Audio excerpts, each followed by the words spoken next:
যে সম্পর্কের কোনো ভবিষ্যৎ নেই সেটা জেনে যাবার পরেও সে সম্পর্কটা টিকিয়ে রাখা আর নিজেই নিজেকে শ্বাসরোধ করে মেরে ফেলার মধ্যে পার্থক্য হলো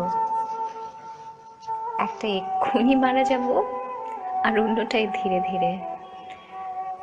আস্তে আস্তে মরার চেয়ে একেবারে মরে যাওয়াই অবশ্য ভালো।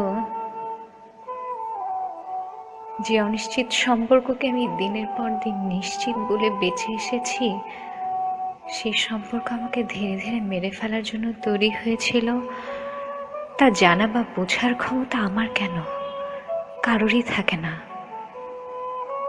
কারণ ভবিষ্যৎ জানার ক্ষমতা কাউকে দেয়া হয় না।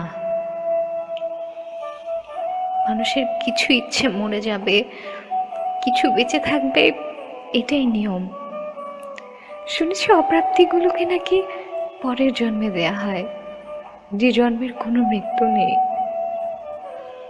কেন নিয়ম ভাঙা যায় না বলবে? কেন নিয়ম ভেঙে তুমি আমার কাছে থেকে গেলে না? একটাই তো নিয়ম ছিল, হাজারটা তো না। শুধু ভালোবেসেছি, তোমার থাকতে চেয়েছি, এই একটাই তো।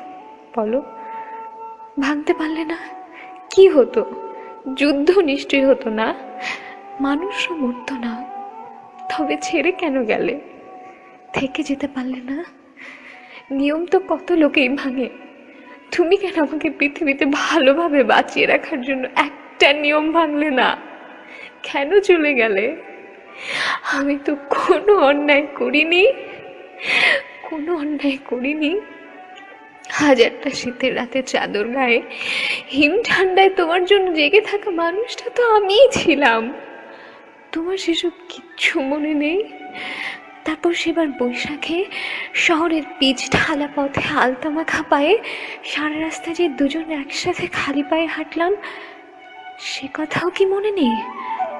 তোমার কি কিচ্ছু মনে পড়ে না? হারিয়ে যাবো বলে অমনি তুমি চোখ রাঙাতে, আমি তখন বাচ্চাদের মতো কান ধরে ক্ষমা চাইতাম।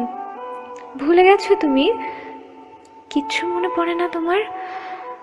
আমাদের একসাথে থাকা সেই দিন, একসাথে হাঁটা, পথ চলা, গল্প বলা, কিছু মনে পড়ে না? কেন থেকে গেলে না? একটু কি সবকিছু বদলে দেওয়া যেত না? কেন নিয়মটা এত নিষ্ঠুর হলো? কেন তুমি আমার হয়ে থেকে গেলে না? কেন নিয়ম ভাঙা গেল না? কেন নিয়মটা ভাঙতে পারলে না? কেন নিয়মটা ভাঙতে পারলে না? একটা নিয়ম তুমি কেন আমার জন্য